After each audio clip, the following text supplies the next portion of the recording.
Good afternoon and welcome back to Valley News Now. North Dakota State football now has a number one next to their name in the national rankings after a signature win over rival South Dakota State last Saturday in the Fargodome. Coach Polasek preparing to address the media, and that is set to begin in just a few minutes here, 1:30 p.m. Central Time. For now, stand by. NDSU's football press conference will begin shortly.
All right, good afternoon.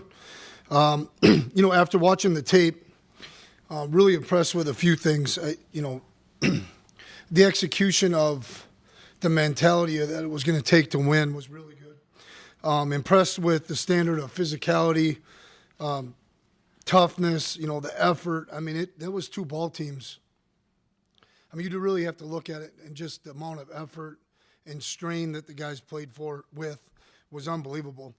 I think that, in order to win this type of game that it was Saturday night, it takes a great deal of resolve, toughness, and togetherness, and I thought we showed that in three phases.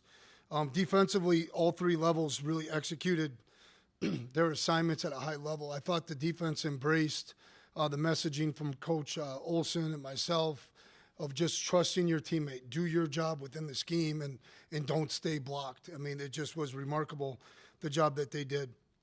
I thought it was important that we'd control our gaps.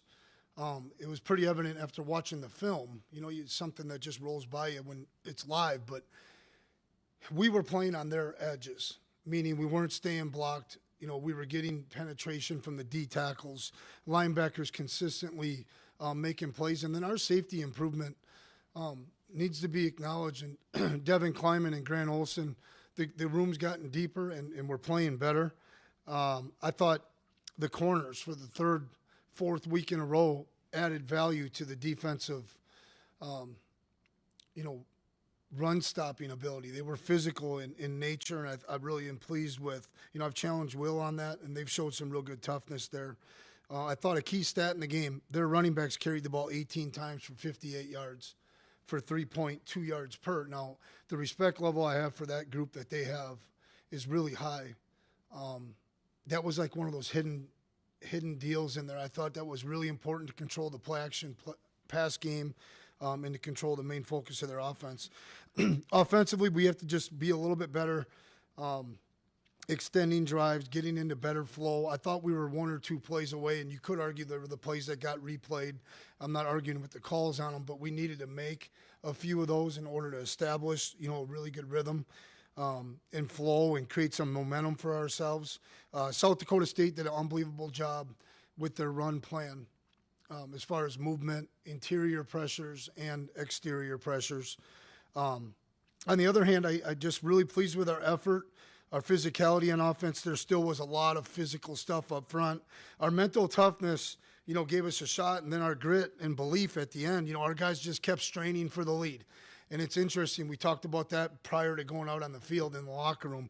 Just guys go out and strain for the lead, and we never lost that thought. And then the second half, 18 minutes roughly and change, time of possession versus their 11. Somewhere in there that made a difference. And then I want to mention, Caden continues to do a good job with the punt. I mean, the first punt, downing it inside the 5, down there in our student section, again, was really impressive, almost a 44-yard average. With net punt, Darius Givens' play was huge.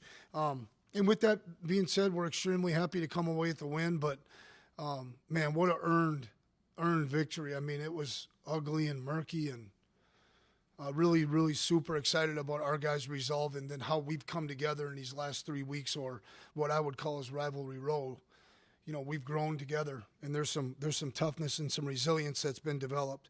Moving on to another road challenge,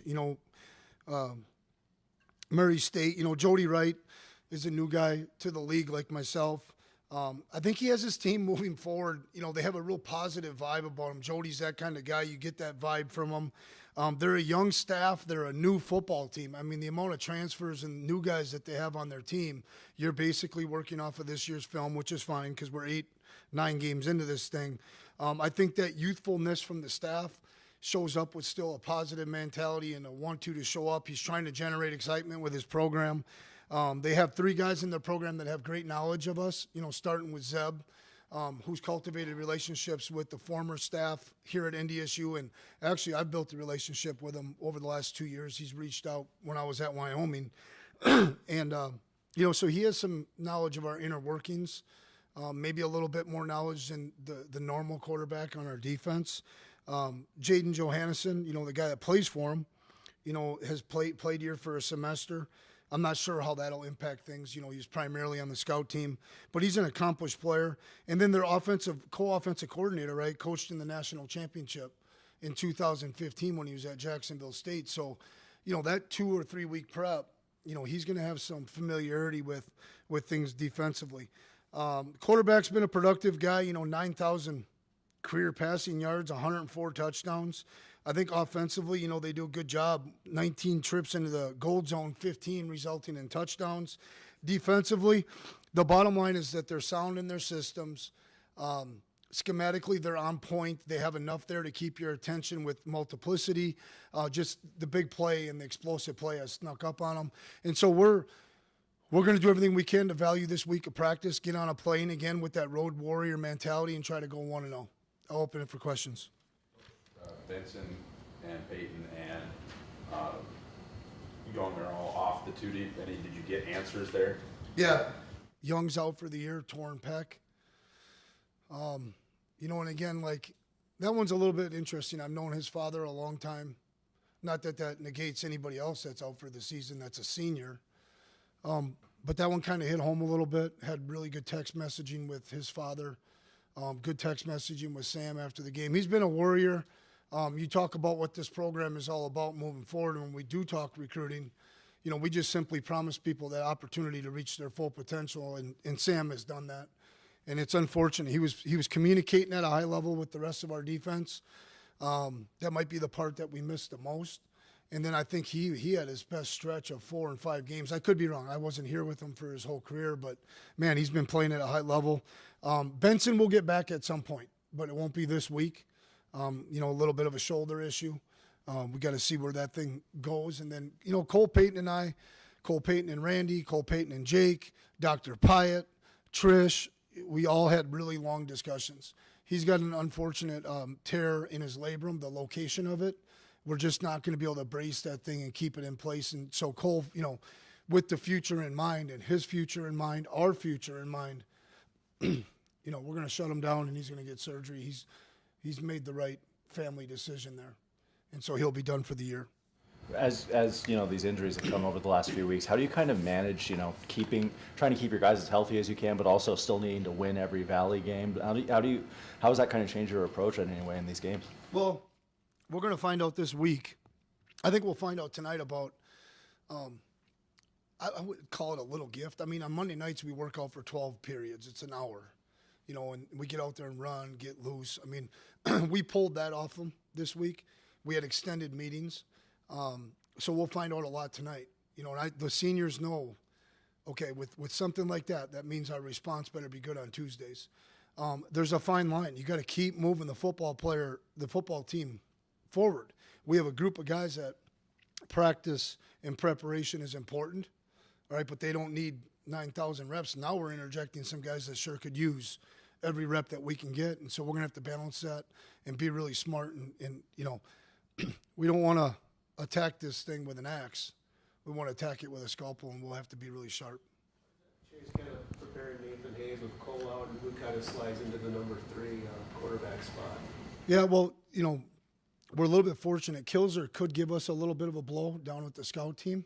But this week, early in the week, it'll be, Cam and Nathan up with the ones, and Trails continue to get reps, and there's value in that with the scout team. But Trey's got to be into the game plan now. He's got to be locked in and ready to go if his number gets called. The conversation with Peyton, what would that entail beyond just not being able to throw to still run the ball? Was that taken into consideration? Well, I think it's kind of twofold, right? With this injury, and I'm not a medical person, with this injury, I was told there's a really high probability of dislocation again, of putting it at risk again, based on where this, lesion or tear is. And so, I said, the only thing that's out there, Cole, is like, can you get ready, hand the ball off, operate the offense, no more running, be a thrower. And it's football, right? It's unpredictable. I'm not comfortable putting him out there. He is the future once we get to. I'm not worried about the future right now, except for Yar. And we have to start building this offense around him come February 1st. And so it's the right call, and I'm supportive of him, 100% supportive of this. Is there any chance he can get an additional season, or have we gone too far? We're probably too far. When you're in your experience with these type of rivalry games, especially one as physical as the Dakota Marker game was, how do you get your guys to kind of reset a little bit, especially as you move on to a team like Murray State? Well, you hope you know them, right? Like, and I think our messaging, I think our consistency in our messaging, it's not me just always delivering the message. What are the coaches saying in their position rooms? And I have knowledge of that, and we have to be superior competitors. Ultimate competitors, true competitors don't need outside sources for motivation. They don't need outside environment things for being improvement driven, and we're banking on that. We've got a lot of true competitors. It's the competitor that I'm concerned about. He needs a heightened environment. He needs something on the line. We got to get as many guys into that true competitor stage as possible. And then you have the dominant competitor. And I think we have a few of those. Can they influence and impact and lead this team? And a big part of that is also my job. We need to be ready to go. I believe we will be. Are you still sticking? Are you still sticking with the Raja plan of 4 regular season games? I think so. I think he's pretty, we talked about a third scenario. If we ever run into issues there depth-wise, Raj, we got to do what's right for the team. Where are you at? What's your intent? He's really sore today. I mean, he never would be able to play this week. That's just what we're going to encounter here is how sore does he get after competition. It's just the schedule kind of sets up, the flow of it sets up pretty good. We'll see, right? We need everybody, all hands on deck. But right now, I'd love to get to a point where we could redshirt Raja. All hands on deck, your safety room and the depth that you're now looking at, are you looking kind of at a Noah Taylor or at a Reese Sheldon, or is it a situation you got a deeper corner room? Could any of the veteran corners look at some time at safety? Crumby, Darius Givens, Ryan Jones, Talon Edie has been practicing with us the whole time. Will Stile has a great understanding of our defense. He's just young. I don't know the other guys that you mentioned. Those would be the guys that would play safety first. Teams will most start to have a lot of reps at the end. Do you anticipate him staying there, or can he kind of go in and out? Or South Dakota State was a run-first team, right? I know they had the Walter Payton Award winner. Just stopping the run was really critical, and with their multiple tight end sets, being a little bit bigger at DN and a guy that has knowledge of playing the six technique. And the good thing is there's crossover with our fundamentals. That led to that decision more than anything else. I think the type of team that we play would dictate how much Will plays DN. After the game, you said that, hey, the defensive line, don't be surprised if they played better than you expected. What did you see in the game? They played better than I expected. And I saw exactly what I thought I would see. And we did a good job limiting our penalties. We played the game the right way and played hard, and we got on their edges. And our defensive line did not stay blocked, even though sometimes there was some, real high effort by South Dakota State to keep us away from the ball. Cam told me Nathan has the best deep ball on the team. We talked about Hayes during fall camp. How has he made those strides over the last 3 months? Well, he's not a rookie, right? I mean, when I get up here, I don't ever want to talk out of both sides. We double rep for a reason. It's for the quarterbacks, for the strong safety, and for the O-line. Really, if you boil it down, maybe the Mike linebacker gets pitchers, but he's had a lot of reps, and then a lot of our good on good work that we do on Tuesdays and Wednesdays. Randy, when we flip it right and service the defense. Nathan's got 40 reps of that in the last 4 weeks. Those are big reps because that's fast. That's game speed. I have all the confidence in the world that Nathan's going to be a really, really good player here. But now we're talking about winning the race to maturity. And is he ready? If he gets his number called, can he be ready? He's a talented guy. Faster than you think, big arm. I mean, he's by far and away right foot down, can pull the trigger. He's got the strongest arm in the group. Duffy back as expected. I got to get briefed on Duffy yet. He's seeing medical personnel today. Kubitz was really good late in the week, but it's just when you're in the protocol, it becomes out of our hands, and it's unfortunate. It's out of the players' hands and the parents' hands. It's just we're going to follow protocol in today's day and age. Since play has kind of commenced, Enoch it seems like he's really taken off. What in your mind do you think has allowed him to play to this level? Opportunity. Opportunity. I'm not going to, today, the team meeting, we got a nice presentation to talk about the preseason. Okay, and then we went into this stretch, rivalry row, all right? And then we're coming up on this, what I look at is like the third quarter. We're all growing and learning together. We are a first-year staff. We are some guys that are trying to get to know personnel. Others have been here. But honestly, Enoch is just taking advantage of opportunity. I think he's been more consistent in practice. I think he's better when he's smiling and he's really enthusiastic about it, which most of the time he is.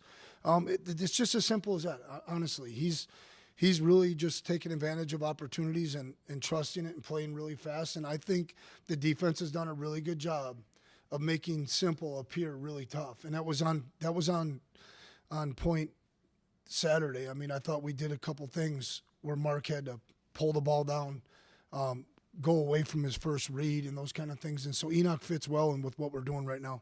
I assume that there isn't a Nathan Hayes package like there was a Cole Payton package. How different does your short yardage stuff get? How different do you open up the Cam run game more? What do you have to do differently?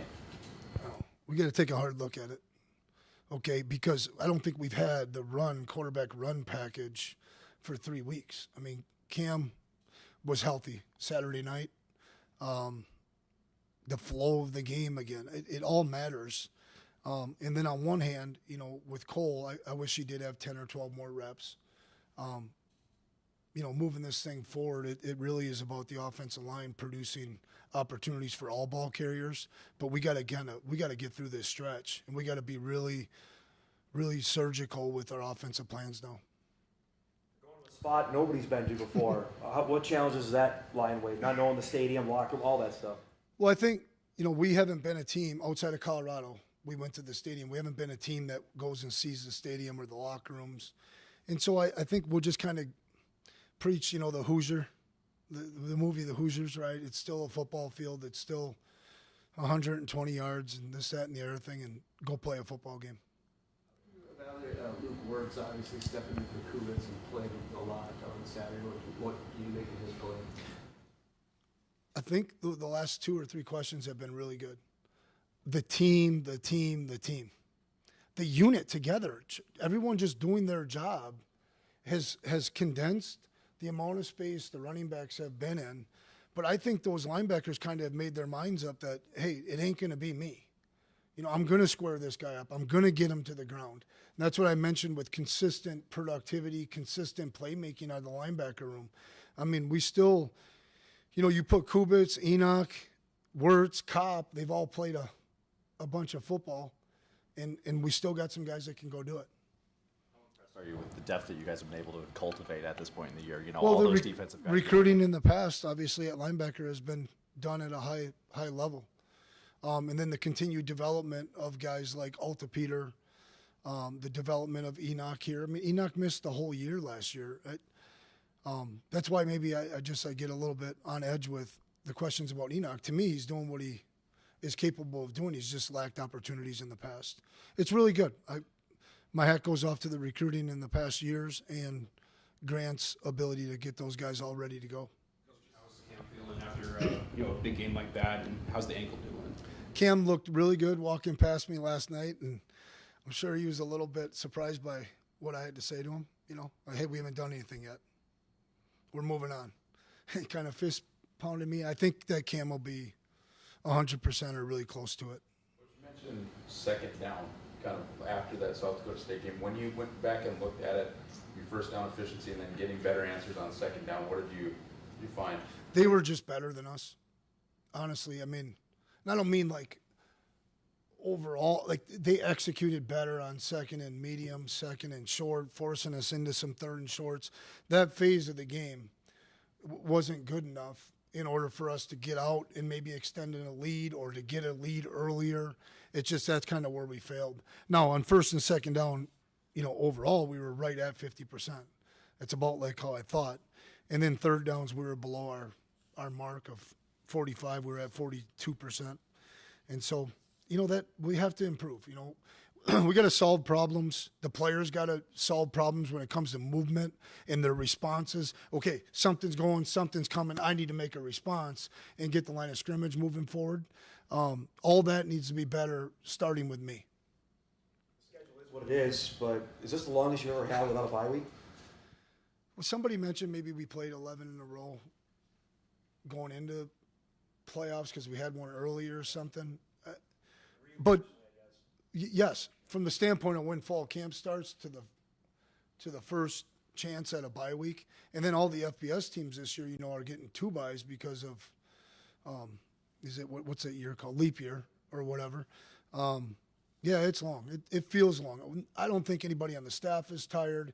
It just feels long. We haven't been able to get to a really good self-scout. We haven't been able to get to a really good point where we could sit some guys down for 3-4 days and get them healthy. We've got a good Warriors mentality about it. Has the home away aspect of it made it more difficult in that regard? No, I mean, like I said before, I haven't noticed it much except for it is what it is.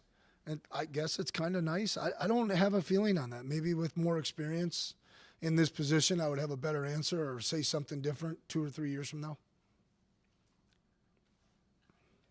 Coach, your thoughts on Packers finally Well, then did we re-sign the snapper? It was a poor snap, hell of a kick.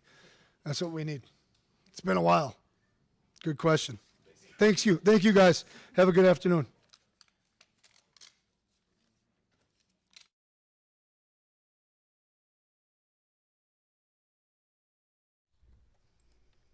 Dakota head coach Tim Polasek and the Bison marching on, but marching through some injuries. Devin Fry will have you covered on the details on how NDSU looks to mitigate that issue. Still undefeated in FCS, like I said before the press conference there, number 1 in the FCS now following the win over South Dakota State. Stay with us and stay with Valley News Live. Devin Fry and Eric Moon covered on all the sports stuff you need to know, not just the Bison. Thank you for watching Valley News. Now we'll see you next time.